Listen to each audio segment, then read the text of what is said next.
Segunda parte, tema 3. Confrontando os poderes do mal. No último capítulo tentei descrever as atitudes ou situações que parecem atrair o mal segundo os contos de fada. Embriaguez, solidão física ou psíquica, ser um estranho ou se isolar demais. Estas não são condições necessárias, mas existem no início de alguns contos de fada. Outras situações iniciais também merecem atenção. Na história do Curupira que comeu todos os caçadores, estes tinham tido uma sorte extraordinária, pois o acampamento estava repleto de macacos que haviam caçado. No dia seguinte foram caçar novamente, mas à noite o Curupira e seus animais selvagens vieram e comeram a todos. Isso parece insinuar que, tendo matado animais além da conta, os caçadores aborreceram o Curupira, o senhor da floresta. Talvez, apesar da história não dizê-lo expressis verbis, o que, do ponto de vista humano, é tido como boa sorte, na caça tenham ido um pouco longe demais, além da medida usual, ultrapassando os limites naturais, e assim possivelmente os caçadores atraíram o mal, ou ficaram secretamente inflados devido à sua boa sorte, ou, simplificando, irritaram o senhor da floresta por lhe tirarem demais. Isto não seria nada surpreendente, pois na maioria das sociedades primitivas existem certas regras de caça. Não se podem matar animais em demasia de uma só vez. Existem tabus. Um certo número de animais deve ser poupado, se o homem não quiser perturbar o equilíbrio natural das coisas e assim atrair para si o mal ou a vingança do espírito que protege os animais em geral. Nós, agora, estamos ficando conscientes de que o homem é capaz de perturbar a economia biológica de seu meio ambiente, atraindo assim o mal como reação. Começamos a acordar para o fato de que temos aborrecido demais o Curupira numa extensão, tal que provavelmente todos os nossos ossos serão logo quebrados. Ao contaminar as águas, destruímos os animais e o equilíbrio biológico da natureza. Isto parece ter suas raízes em dias muito longínquos. Quando começou a usar armas, o homem pôs em prática uma artimanha ilegítima. Ele deixou de lutar com os animais no nível de igualdade e honestidade. Desde o início isso lhe deve ter pesado na consciência, dando origem a um sentimento de que deveria ser sábio e poupar alguns animais. Por exemplo, na velha China a regra de caça era a de que os animais fossem levados juntos por um homem para 3 cantos do horizonte, mas o quarto deveria ficar aberto para lhes dar uma chance. Deus os inspiraria para escaparem na direção certa caso sua hora ainda não tivesse chegado. Eu li nos jornais que acabamos de promulgar uma lei semelhante. Quando os homens caçarem em grupos com batedores que espantam os animais para fora do mato, devem deixar aberta uma das 4 direções do horizonte para que alguns deles possam escapar. Não se pode formar um círculo e acabar com todos eles. A Suíça, com suas novas leis de caça publicadas nos jornais há umas 4 semanas, retomou um antigo hábito chinês, provavelmente sem o saber, pois trata-se simplesmente de uma sabedoria natural. Assim, vemos que o problema do mal no campo do folclore, problema que agora estou discutindo, é distinto do problema religioso, diferenciado ou específico do mal. O que chamamos de mal nesse nível inclusive difere da ideia teológica, pois se encontra na esfera de fenômenos puramente naturais.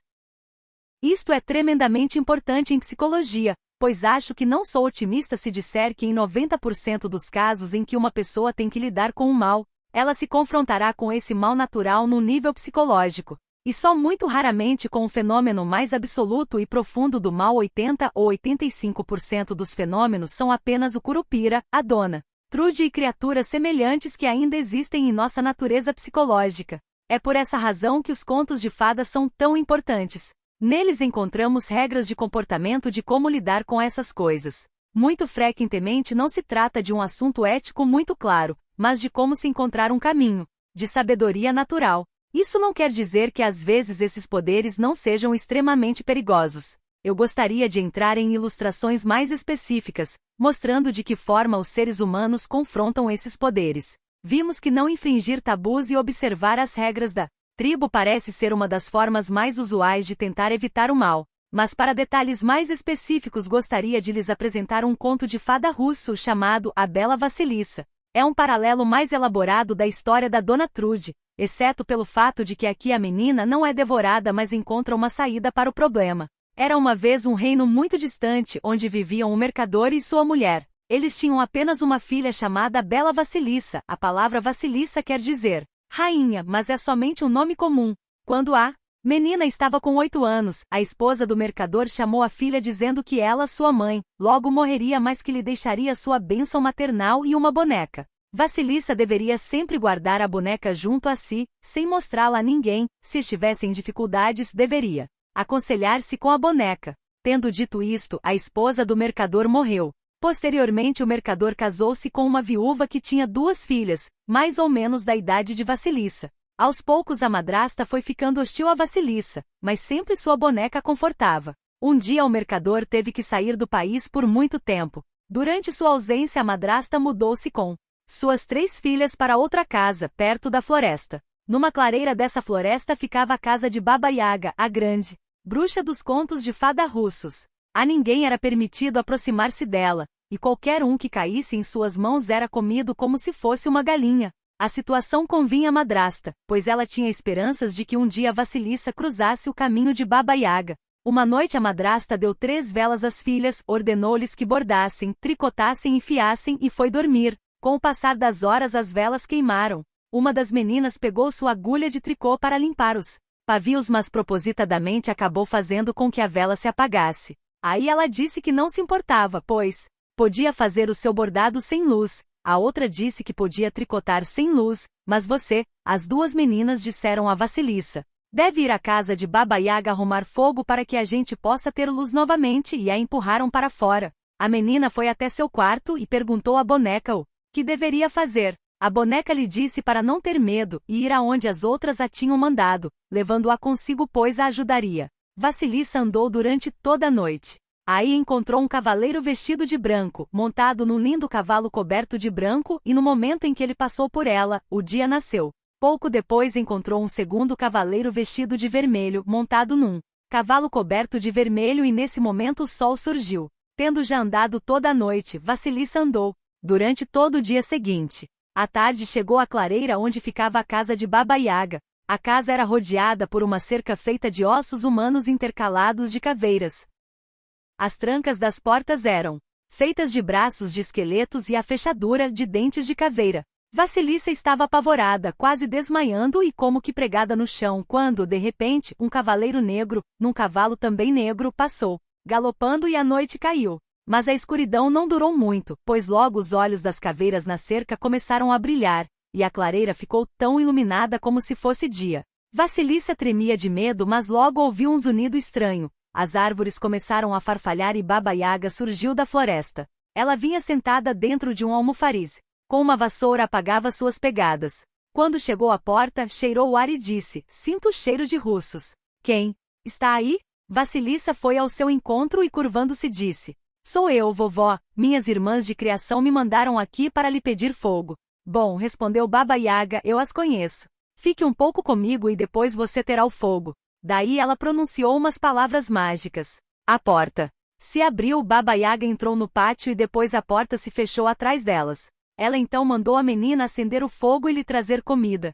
Comeu bastante, deixando praticamente nada para Vassilissa, só um pouco de sopa de repolho e uma crosta de pão. Aí deitou-se para dormir e disse a Vassilissa que na manhã seguinte, depois que ela saísse, Vassilissa deveria varrer o pátio e a casa, fazer o almoço, lavar a louça e separar os grãos bons dos carunchados. Tudo deveria estar pronto na hora que chegasse em casa, caso contrário ela a comeria. A menina pediu ajuda à boneca e esta lhe disse que não tivesse medo, que jantasse, fizesse suas orações, deitasse e dormisse, pois a noite é boa conselheira. Na manhã seguinte, quando acordou, Vassilissa olhou pela janela e viu que os olhos das caveiras já estavam se fechando. O cavaleiro branco passou e o dia nasceu. Baba Yaga saiu e a menina andou por toda a casa, admirando seus tesouros. Daí ficou imaginando por onde começaria o trabalho, mas todas as tarefas já tinham sido feitas pela boneca, que estava justamente terminando de separar o último grão preto dos brancos. De noite, quando Baba Yaga chegou, o encontrou tudo pronto e ficou furiosa pois não havia em que pôr defeito. Aí uma coisa muito estranha aconteceu, pois ela gritou, meus fiéis servos, moam os grãos para mim. E 3 pares de mãos de esqueletos apareceram e levaram os grãos. Em seguida a bruxa deu ordens para o dia seguinte, dizendo que a menina deveria fazer tudo o que já tinha feito no dia anterior e além disso limpar as sementes de papoula. Na noite seguinte, ao retornar, Baba Yaga chamou mais uma vez as mãos para extraírem óleo das sementes de papoula. Enquanto Baba Yaga jantava, Vasilissa ficou ali, perto, silenciosa. Baba Yaga disse: "Por que é que você está olhando sem dizer nada? Você é muda?" A menina respondeu: "Se pudesse, gostaria de lhe fazer algumas perguntas." "Pergunte", disse Baba Yaga, "mas lembre-se, nem todas as perguntas são boas. Saber demais envelhece." Vasilissa então disse: "Gostaria somente de lhe perguntar a respeito das coisas que tenho visto. No caminho de sua casa, um homem todo vestido de branco passou por mim montado a cavalo. Quem era ele?" "Esse é o meu dia, o luminoso", respondeu Baba Yaga. "E daí outro cavaleiro passou por mim, todo vestido de vermelho e montado num cavalo vermelho. Quem era ele?" "Esse é o meu sol, o vermelho." "E daí no portão apareceu um cavaleiro negro. Esse é a minha noite, o escuro." Então Vasilissa pensou nos 3 pares de mãos, mas não ousou perguntar mais nada, ficando quieta. E Baba Yaga disse: "Por que você não me faz mais perguntas?" E a menina respondeu que essas eram suficientes, acrescentando: "Você mesma disse, vovó, que perguntar demais envelhece." Aí Baba Yaga retrucou: "Isto é importante, você fez bem em perguntar só a respeito do que viu lá fora, e não do que viu dentro da casa. Não gosto quando a sujeira é levada para fora. Mas agora eu quero perguntar a você uma coisa: como conseguiu fazer todas as tarefas que lhe dei?" "A bênção de minha mãe me ajudou", respondeu Vasilissa. "Ela não mencionou a boneca." "Ah, foi isso? Então deu fora daqui, filha abençoada, eu não preciso de nenhuma bênção em minha casa." E Baba Yaga pôs Vasilissa para fora, empurrando-a pelo portão. Tirou da cerca uma das caveiras com olhos flamejantes, colocou-a num pau e deu-a a Vasilissa dizendo: "Aqui está o fogo para suas irmãs, pegue-o e leve-o para casa." A menina afastou-se correndo de Baba Yaga, fugindo através da floresta escura, iluminada apenas pela luz da caveira que só se extinguiu quando o dia nasceu. Na noite seguinte ela chegou em casa. Quando se aproximou do portão, pensou em jogar a caveira fora, mas uma voz cavernosa disse: "Não faça isso, leve-me para sua madrasta." Assim Vasilissa obedeceu e quando entrou com um fogo no quarto, os olhos flamejantes da caveira fixaram-se na madrasta e em suas filhas, queimando sua alma e perseguindo-as onde quer que fossem se esconder. Quando amanheceu, tinham virado cinzas, e somente Vasilissa escapou sã e salva. De manhã, Vasilissa enterrou a caveira, fechou a casa e foi para a cidade. Vou resumir a segunda parte da história. Vasilissa foi morar com uma boa velhinha que lhe comprou fio para tecer linho. O linho que tecia era tão bonito que era usado para fazer camisas para o rei. Através disso ela entrou em contato com o rei. E os dois se casaram. Quando seu pai, o mercador, voltou, ficou muito feliz com a boa sorte da filha. Foi morar com ela no palácio e com a mulher idosa que a ajudara, que Vasilissa havia trazido consigo. Assim novamente ela tem pai e mãe, e a boneca ela a conservou até o fim da vida. Como estamos nos concentrando no aspecto sombrio das coisas e no mal, estou pulando este final feliz. Vemos aqui a semelhança. No caso da Dona Trude, novamente aparecia um quaterno de figuras, e também um homem verde, um preto e um vermelho, o carvoeiro, o açougueiro e o caçador. Aqui o dia, a noite e o sol é que são os 3 cavaleiros. Na versão russa podemos ver claramente que Baba Yaga é a grande mãe natureza. Ela não poderia falar de meu dia, minha noite se não fosse a dona da noite, do dia, do sol. Por isso ela deve ser uma grande deusa. E podemos chamá-la de grande deusa da natureza. Obviamente, com todos esses esqueletos em volta de sua casa, ela é também a deusa da morte, que é um aspecto da natureza.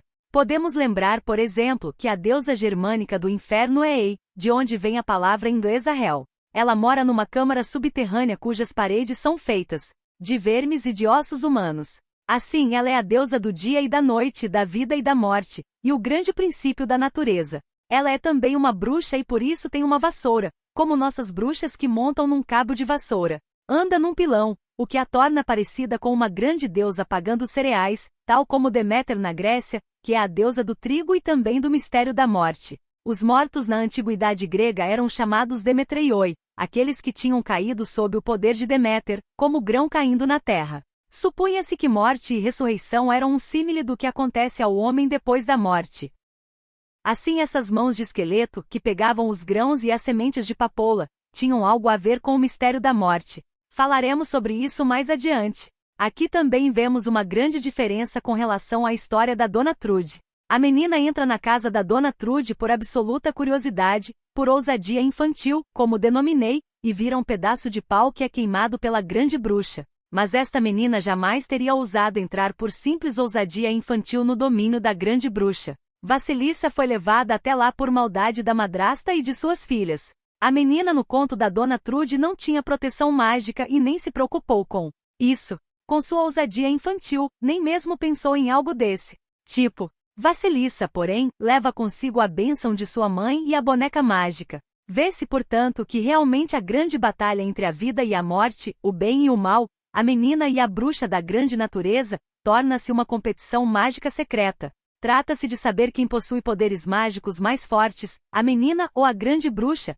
cada uma respeitando os poderes da outra. Vassilissa não fez a última pergunta a respeito do segredo da bruxa, assim como esta não percebe ou finge não perceber o grande segredo da menina. Assim elas podem se separar, partir e remise. Lembrem-se bem disso, pois mais tarde voltarei a essa competição mágica que é um dos problemas mais importantes. A bruxa inicialmente ficou muito aborrecida com Vassilissa por não lhe ter feito perguntas, de modo que ela as esperava ou aparentemente desejava. Quando ela grita por que você não me pergunta nada, Vassilissa faz 3 perguntas e engole a última. Esta quarta se referia ao que tinha visto dentro da casa. Os cavaleiros se ligam à bruxa, mas Vassilissa os tinha visto do lado de fora. Portanto, devemos supor que essas mãos de esqueleto têm a ver com o segredo central da bruxa, que a esse respeito diz algo muito estranho, a saber, é bom que você não tenha feito perguntas sobre coisas dentro da casa, pois não se deve levar a sujeira para fora. Isso parece o nosso provérbio que diz que roupa suja se lava em casa, e a bruxa usa essas palavras no sentido comum. Este é um ponto interessante. A bruxa tem roupa suja e obviamente está um pouco envergonhada, pois se não sentisse nenhuma vergonha do mal, não ligaria se Vassilissa o tocasse. Mas como um ser humano comum, ela se sente levemente incomodada por seu lado sombrio e por isso fica agradecida à menina que com muito tato evita pôr o dedo nesse assunto de roupa suja. Isso mostra que Baba Yaga é uma figura levemente dividida, não completamente una em si mesma. Existe algo de bom escondido dentro dela, apenas o suficiente para fazê-la sentir vergonha de seu lado sombrio e achar que ele não deve ser levado para fora da casa. Ela não é completamente um demônio da natureza, há um toque de humanidade em seu caráter demoníaco. Ela tornou-se um pouco humana, sendo então capaz de reações éticas humanas.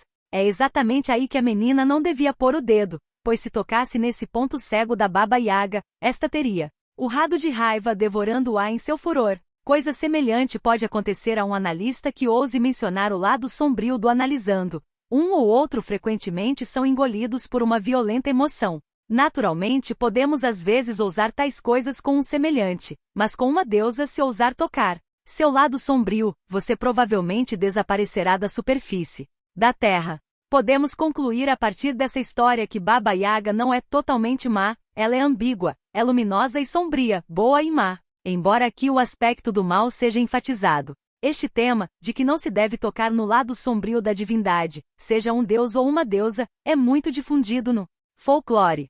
Por exemplo, existe um conto austríaco chamado A Mulher Negra. Uma menina se torna empregada de uma bruxa negra na floresta. Há um quarto proibido, como na história do Barba Azul, no qual não se deve entrar. Ela tem que limpar a casa durante muitos anos. Como sempre acontece nessas histórias, ela acaba abrindo a porta do quarto secreto, encontrando nele a bruxa negra que, graças à limpeza que a menina fazia, estava ficando branca. A menina fecha o quarto de novo, mas então é perseguida pela bruxa por ter transgredido o tabu, e o que é bastante estranho, nas versões originais, ela nega totalmente ter visto alguma coisa. Existe um número infinito de tais histórias. Na história principal, ela vê a bruxa negra que quase se torna branca. Em outra história, vê um esqueleto todo o tempo balançando em cima do fogo. Em outra, vê um ganso. Em outra ainda, uma figura feminina petrificada rodeada por anões petrificados. E assim por diante. A deusa que fica nesse quarto proibido sempre persegue a menina, leva embora os seus filhos e lhe causa toda sorte de desgraças. Insistindo, você me viu no quarto? E a menina mente resoluta, mente torna a mentir, até que afinal a deusa se volta e diz, Como você mentiu de modo tão perfeito, como você não revelou meu lado sombrio, eu a recompensarei, e então a bruxa recompensa generosamente a menina. Assim, ao contrário de nossa moral cristã, essas histórias dizem que existe uma forma de mentir com tato a respeito do mal, ou do lado sombrio dessas grandes divindades que não é imoral. Ao contrário, ser capaz de ver o abismo do mal e fingir não tê-lo visto é o mais alto feito. Mais tarde, esta versão chocou tantos contadores de histórias europeus cristãos, que muitas versões modernas a transformaram e a menina é perseguida porque mente. Finalmente ela desiste, conta a verdade e então a grande deusa a recompensa. Mas esta é uma versão artificial mudada por escritores posteriores que não entenderam o antigo tema, ficando chocados pelo fato de a criança ser recompensada por sistematicamente evitar dizer a verdade. Pergunta: a mulher negra agradeceu a menina por não ter revelado ou entregue o lado sombrio da deusa, mas a verdade não foi a transformação o que a menina não revelou. O fato de a bruxa se transformar e se tornar branca não é o seu maior mal. Não é assim? Bem, na história a mulher negra está aos poucos se tornando branca, mas o problema é o mal ter sido visto, e não a transformação. Por exemplo, numa variante a bruxa diz: menina, você me viu em minha desgraça?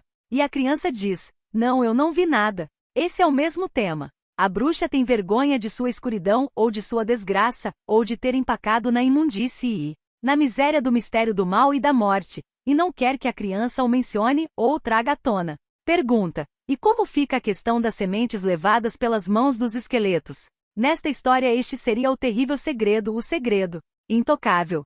Como as sementes de papoula têm um efeito levemente soporífico, desde a antiguidade elas sempre foram atribuídas aos deuses do mundo subterrâneo. A papoula está ligada ao Hades e ao mistério do sono e da morte, e o trigo, como disse anteriormente mencionando Deméter, também se relaciona com o mistério da morte e da ressurreição. É estranho que de certa forma isso seja um segredo tão vergonhoso, ele não sugere tanto o mal, mas antes o espanto, o intocável e terrível segredo dos deuses no qual o homem não deve penetrar, a não ser que seja forçado. É óbvio que o que parece mentir é mais um gesto de reverência, de respeito pelo outro contido nessa divindade. Podemos compará-lo com situações que às vezes acontecem entre dois seres humanos. No último trabalho que escreveu, Jung conta o caso de um homem que, se não me falha a memória, procurou-o com sérias compulsões. Ele aparecia apenas para curtos períodos de análise, pois vinha de um país estrangeiro e só podia ficar por 3 ou 4 semanas de cada vez. Este homem fez uma pseudoanálise bem sólida. Jung percebeu na primeira sessão de terapia que ele estava escondendo algum tipo de segredo e que tinha todos os sintomas de consciência pesada. Por alguma estranha razão, Jung sentiu uma certa inibição em lhe falar de cara a respeito disso, de modo que o homem fez uma análise de tapiação por 10 anos. Jung sempre se sentia embaraçado, pois conversavam a respeito dos sonhos, disso e daquilo e ainda assim era tudo uma farsa. Mas Jung nunca tocou no assunto, pois observou que os sintomas do homem aos poucos foram se desanuviando e cada vez que vinha estava melhor, o que normalmente não acontece quando se faz uma análise de tapiação. Afinal, depois de muitos anos o paciente disse: agora, Dr. Jung, eu gostaria de dizer o quanto lhe sou agradecido por nunca me ter perguntado nada, pois eu não conseguiria lhe contar e isso teria arruinado a análise. Então confessou um pecado embaraçoso que tinha cometido e que não podia encarar. Ele teve que construir um relacionamento com Jung e reconstruir sua própria energia e autoestima antes de conseguir enfrentar o que tinha feito, compartilhando-o com um analista. Assim Jung, que apenas seguiu um certo sentimento irracional não tocando no segredo desse homem, foi recompensado ao ver mais tarde que seu sentimento estava certo. É importante que as pessoas que inadvertidamente possam ser tentadas a usar drogas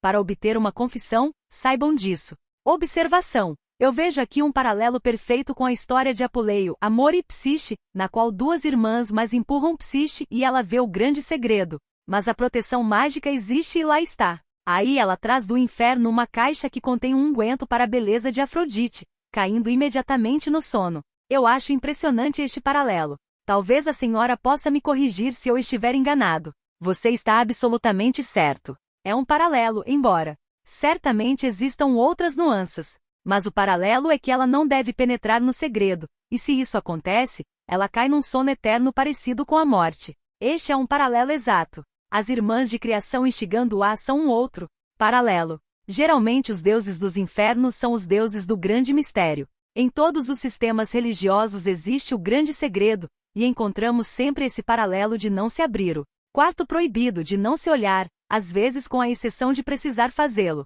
Salientei o fato de que neste caso chega-se ao final feliz sem examinar o segredo, mesmo que seja preciso mentir sistematicamente. Mas eu poderia lhes contar outras histórias onde se dá exatamente o contrário, onde o segredo tem que ser descoberto. É por isso que lhes disse no começo que sempre existe um paradoxo, sempre um sim e um não. Pergunta: isso tem a ver com a época em que a história se originou? Que eu saiba, não. Pergunta: talvez porque na Idade Média as pessoas não estivessem cientes do lado sombrio de Deus, como estamos agora. Eu não acho que isso seja condicionado historicamente. No nível mais primitivo já existem ambas as regras, a coisa certa como sendo abrir a porta ou algo que o herói deve fazer, e o oposto. Pode ser que em certos períodos da história, uma coisa tenha que ser feita com mais frequência do que a outra, mas que, eu saiba, trata-se desde o início de um tema arquetípico que não tem nada a ver com evolução específica. Trata-se de um modelo arquetípico, o fato de se dever, ou não, penetrar nesse segredo, e isso significa andar no fio da navalha, pois o erro pode lhe custar a cabeça. Um analista que mantém uma análise de tapeação por 10 anos, prejudica completamente a si mesmo e ao paciente. Ele deveria dizer: ora vamos, não esconda o sol atrás da peneira. O que está acontecendo? Você só conta asneiras e assim por diante, mas receber o dinheiro e fingir não perceber nada por muitos anos é totalmente imoral, do ponto de vista terapêutico. Já no caso contado por Jung, deu-se justamente o contrário. Ele teria estragado o relacionamento se tivesse perguntado 1 minuto antes. Assim, o conflito terrível é descobrir qual é a situação agora. Devo tocar no quarto proibido, ou devo fazer de conta que não reparei, mesmo que o tenha feito? Pergunta: parece-me que em ambos os aspectos, o humano e o não humano, o humano e o Deus, deve haver um equilíbrio, mas no caso da criança inconsequente e do homem que balança muito alto e caiu no abismo, tratava-se de um mal inconsciente. Mas o Deus também não deve mostrar todo o seu mal. No caso desses dois seres humanos, a gente fica pensando por que seres tão imperfeitos são criados. Por que não foram nada mais do que isso e por que tinham que ser completamente tragados? Não foi por culpa deles? Não, não foi. Pergunta: é como se o outro lado tivesse dado um salto em direção ao mal. É isso mesmo. Eu gostei da sua ideia de que se trata de um equilíbrio. Nós até devemos dar um passo além e dizer que é uma questão de possibilidade de relacionamento ou confiança. Entre um Deus tão grande e uma menina de 8 anos, realmente não é possível haver um relacionamento. Não poderia haver confiança mútua. As duas posições estão muito distantes. A grande Deus, a natureza, e a menininha indefesa. É por isso, provavelmente, que o segredo tem de ser mantido, enquanto num estado onde o ser humano se tornou mais consciente, a divindade também pode mostrar melhor o seu segredo. Eu não sei, isso é um grande quebra-cabeça. Pergunta: então por que esses seres foram criados? Por que somos criaturas tão incompletas? Nós nos fizemos tão incompletos ou deficientes como somos. Mas parece que a divindade da natureza, esta deusa da natureza, tem em si o mesmo problema. Isso explicaria por que somos assim, pois a própria natureza é assim. Em outra história russa, Baba Yaga mostra melhor seu lado positivo, e eu gostaria de contar essa história como uma amplificação, primeiro porque ilustra como um homem deve lidar com Baba Yaga de modo diferente de uma menina de 8 anos, e em segundo lugar porque nessa história, Baba Yaga mostra seu lado relativamente positivo. Existe uma história russa chamada O Czar Virgem, na qual o herói cavalga até o fim do mundo, para o reino abaixo do sol, a fim de encontrar a bela Maria, com as tranças de ouro, e trazê-la para casa. No caminho vai 3 vezes. A casa de Baba Yaga é uma casa rotativa, apoiada sobre pés de galinha, e servindo-se de um verso mágico ele é capaz de pará-la e entrar. Dentro ele encontra uma grande Baba Yaga remexendo fogo com o nariz, penteando fios de seda com dedos e vigiando os gansos no campo com os olhos. Quando o herói, Ivan, entra, ela diz: você veio voluntária ou involuntariamente, meu menino? Ivan bate na mesa com os punhos e diz: você, sua velha bruxa, não deve fazer tais perguntas a um herói. Eu quero algo para comer e beber, e se você não me servir uma boa refeição eu vou lhe dar uns tabefes para que você... E então diz uma obscenidade que não estou traduzindo. E a Baba Yaga fica muito simpática, serve um magnífico jantar, arruma a cama e na manhã seguinte mostra-lhe o próximo passo. Isso acontece 3 vezes, de modo que ela se torna uma deusa totalmente protetora e prestativa que inclusive mostra o caminho. Esta é a diferença no tratamento de um homem e de uma menina com relação a Baba Yaga.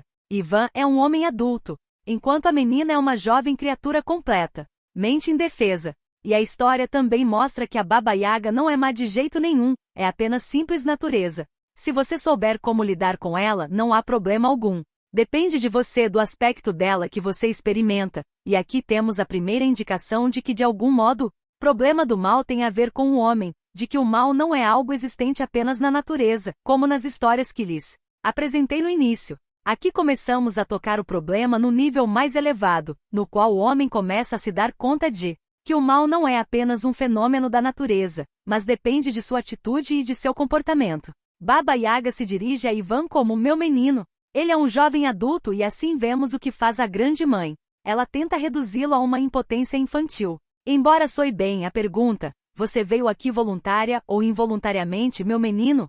É um verdadeiro soco abaixo do cinto. Ela quer enfraquecê-lo e o trata como menininho para depois comê-lo com todo gosto no jantar. Mas ele a confronta e não considera seu golpe baixo.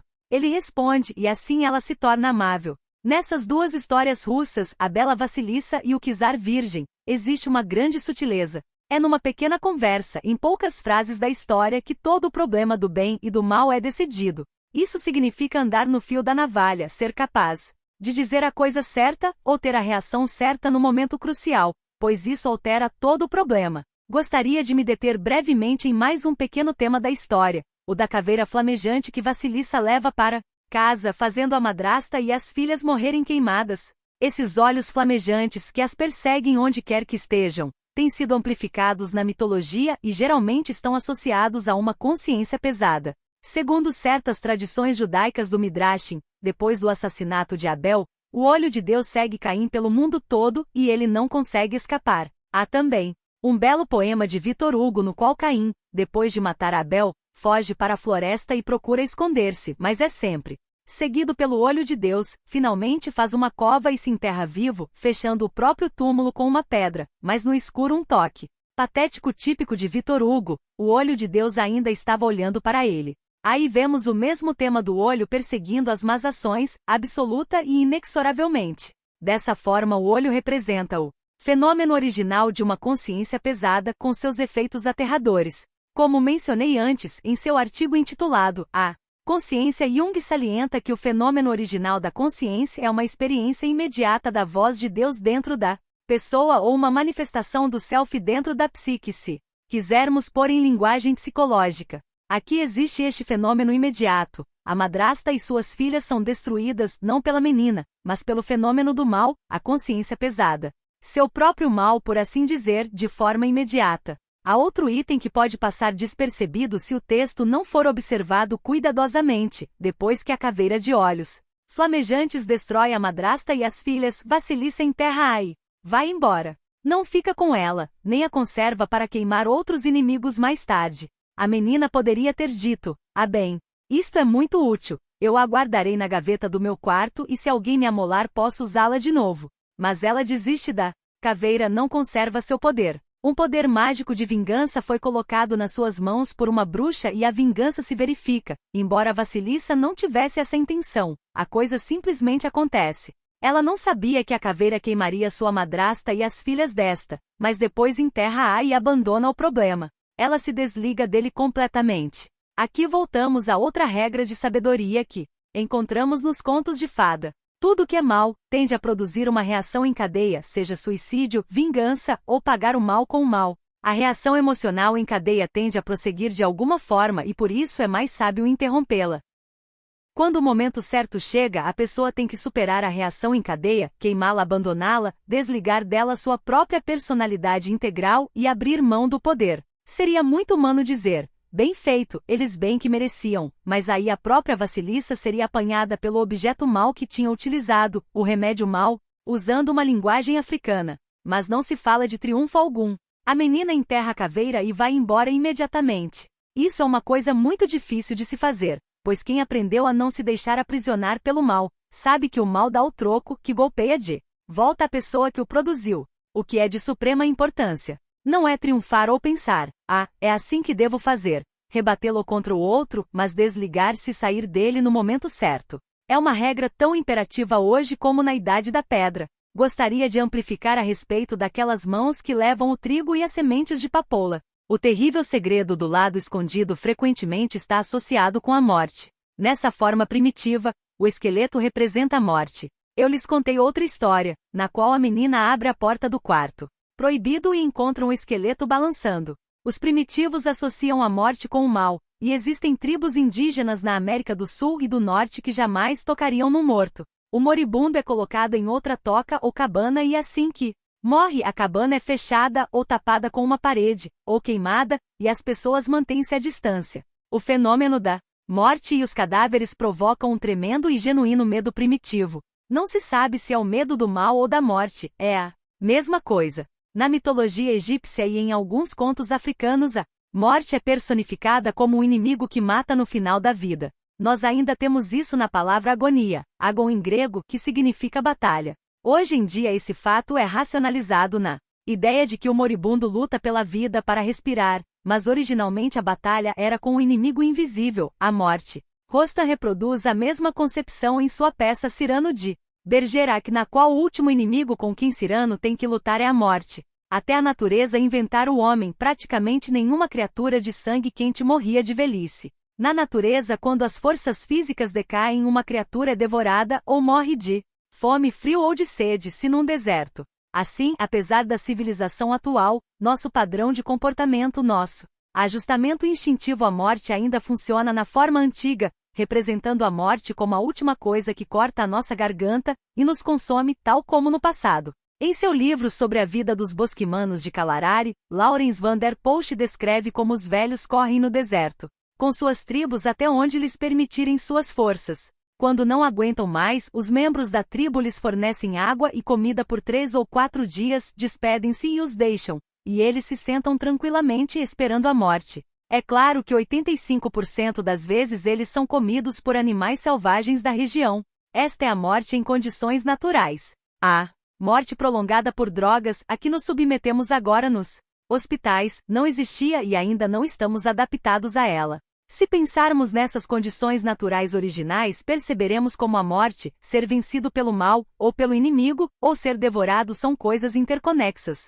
É como se a vida da pessoa fosse uma luz radiosa que mantém afastados os leões, tigres e até mesmo nossos próprios semelhantes, mas, quando essa luz se apaga e a vitalidade esmorece, a escuridão penetra e, por assim dizer, nos pega. Dessa forma, a última batalha sempre é vencida pelo lado sombrio, quer dizer, ao nível físico. Isso provavelmente explica essa grande proximidade do simbolismo da morte e do mal, e é por isso que nós, em alemão, ainda combinamos todo um Teufel, morte e demônio. Por exemplo, um provérbio alemão diz, ele não teme nem a morte nem o demônio, referindo-se às duas coisas como se fossem um tipo de casal de gêmeos. Mas me parece que esse ângulo biológico é apenas a subestrutura de algo que vai ainda mais longe. Em minha experiência, embora ninguém possa julgar o que é realmente mal ou bem, e eu não ousaria fazê-lo, o que nos parece de fato ser o mal nos seres humanos, de um ponto de vista ingênuo, é uma espécie de desejo psicológico de morte. Quero contar-lhes um caso porque acho que ilustra um fator muito importante. Bárbara Hanna e eu tivemos um caso difícil com o qual não conseguíamos lidar. Cada uma de nós tinha uma analisanda bastante obcecada pelo ânimos negativo e assim, naquele tempo em que Jung ainda era nosso analista de controle, nós lhe pedimos ajuda. Por acaso ele viu essas duas senhoras, uma depois da outra, na mesma tarde. Ele foi muito simpático com ambas, como sempre era nessas entrevistas de 1 hora, aceitando-as completamente. No meu caso a mulher estava brigando com o analista homem, o médico supervisor do caso e ela contou tudo a Jung. Para encurtar a história, a analisanda de Miss Hanna foi para casa e fez um lindo desenho, como uma espécie de reação ao que tinha ficado da conversa com Jung. Minha analisanda foi para casa, telefonou ao médico supervisor e lhe contou tudo o que Jung tinha dito contra ele, e mais um pouco praticando uma maldade. Jung disse que isso era muito importante, pois se alguém fornece energia psíquica a outra pessoa deve sempre observar o que o outro faz com ela. Se acontece uma recuperação ligeira ou momentânea, mesmo que com recaídas, pode-se continuar dando compreensão ou interesse, dando energia ao caso, enquanto que se houver um efeito contrário, devemos saber que se está alimentando o demônio de tal pessoa e que ela não recebeu o que lhe foi dado. Jung não condenou minha analisanda, mas era como se seu ânimos negativo estivesse sentado em frente de sua boca, e, sempre que lhe era dado um bom bocado ele o abocanhava. Na verdade o demônio foi engordando e ela emagreceu. Em tal caso, se a gente continua tratando da pessoa com caridade cristã, amor e interesse, está agindo destrutivamente e esse é um erro em que muitos jovens psiquiatras ingênuos incorrem. Em nossa tradição cristã, assim como na medicina em geral, o juramento de Hipócrates, é absolutamente imperativo ser sempre caridoso. As pessoas que agem assim não percebem que estão alimentando o demônio e tornando os pacientes piores, ao invés de melhores. Portanto, se percebemos que o demônio abocanha tudo o que lhe é dado, só podemos fazer uma coisa: fechar a torneira e não dar nada. Jung me disse. Era o meu primeiro caso e eu estava apavorada de seguir o que ele me tinha dito e até desobedeci por uma semana antes de mudar de ideia, para eu chutar a tal senhora fora da análise dizendo-lhe que ela era um demônio, mentiroso e enganador. Mas a gente se apega ao primeiro caso e por uma semana hesitei, mas depois, fiz como Jung me dissera. O resultado foi que daí para frente ela melhorou muito. Depois de muitos anos sem tratamento ela estava praticamente bem.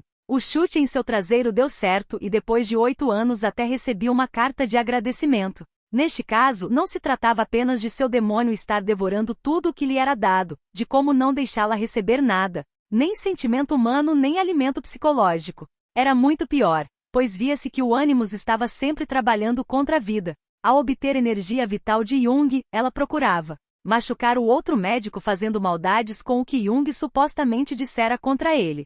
Ela estava trabalhando para a destruição, para o que eu chamaria de atmosfera psicológica de morte. Tal coisa pode começar no simples nível de desmancha-prazeres. Quando as pessoas estão se divertindo, alguém se vira com uma cara azeda e tenta jogar um balde de água em cima. Se alguém ganha um presente bonito, o outro faz uma observação invejosa e estraga tudo. Essas são manifestações menores de algo que tenta destruir a chama da vida. Quando a vida psíquica, o prazer, no sentido mais elevado do termo, o estar vivo, a chama ardente ou a elevação espiritual se manifestam, há sempre alguém que tenta cortá-los com inveja ou crítica e este é um aspecto real do mal.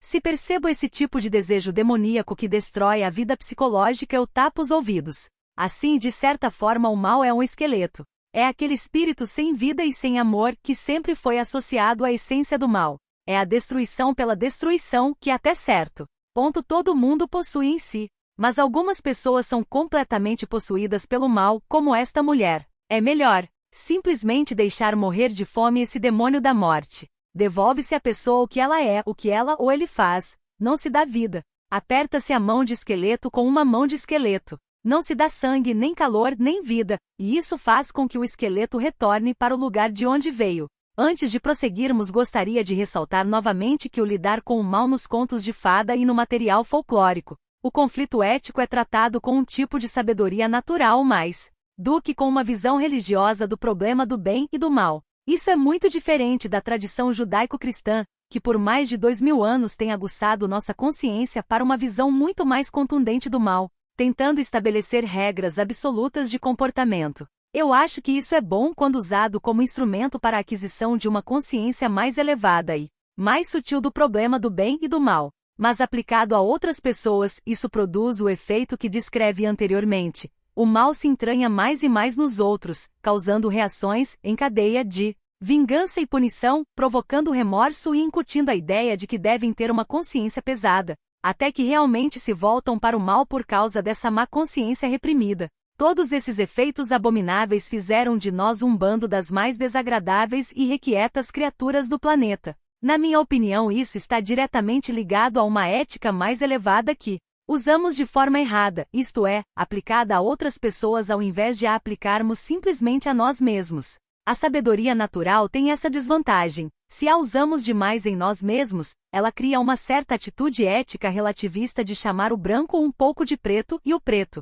um pouco de cinza até que finalmente tudo se torna uma espécie de salada e adquire ambos os aspectos, o mais claro e o mais sombrio, não existindo nenhum problema de moral. Naturalmente isto não está certo e não podemos voltar à inconsciência e ao desconhecimento de diferenças precisas de comportamento. Mas, como escreveu Jung era Aion antes do cristianismo, o mal não era tão mal. O surgimento do cristianismo acrescentou ao princípio do mal um tipo de espírito que ele não tinha antes. A distinção ou diferenciação das reações éticas em áreas brancas e pretas nitidamente demarcadas não é favorável à vida. Assim, depois de ter lidado com contos de fada por muitos anos, penso que provavelmente é melhor tratar o mal como estando fora da pessoa, segundo as regras da sabedoria natural dos contos de fada, aplicando a consciência seletiva somente a nós mesmos. Gostaria de lhes contar agora 2 histórias que nos levarão ao paradoxo da caridade. Deve-se ser caridoso com o mal ou não? Esta é uma pergunta moderna ligada ao problema da pena de morte que alguns países ainda mantêm ou pretendem abolir. A versão moderna tem aqui seus antecedentes políticos, religiosos que não discutiremos aqui, pois encararemos o problema a partir deste simples nível folclórico. Mas antes vocês gostariam de discutir o problema que acabei de expor? Pergunta. Eu gostaria apenas de perguntar se o fato de lidar consigo mesmo e não aplicar conceitos morais aos outros se liga à observação de Baba Yaga a respeito do interior e do exterior? Eu diria que se liga indiretamente, mas não numa simples linha reta. Com a Baba Yaga está bem claro que com parceiros assim desiguais não é possível haver equilíbrio de poder. Nem foi bom para Vassilissa levar para fora as coisas de Baba Yaga e intrometer-se em sua casa, olhando a sombra da bruxa, ao invés de ver a sua própria. Tradicionalmente, isso seria pular a enorme diferença entre uma divindade e um ser humano. Mas acima disto existe uma falta de respeito religioso para com a figura divina. A mesma coisa acontece na resposta a Jó. Jó insiste que está certo. Deus deve ter pensado que Jó achava que ele estava errado, e Deus tem aquela reação e o ataca por causa disso, mas Jó não diz, mas eu acho que você caiu em sua sombra. Isso seria tratar Deus como se fosse um colega de escola.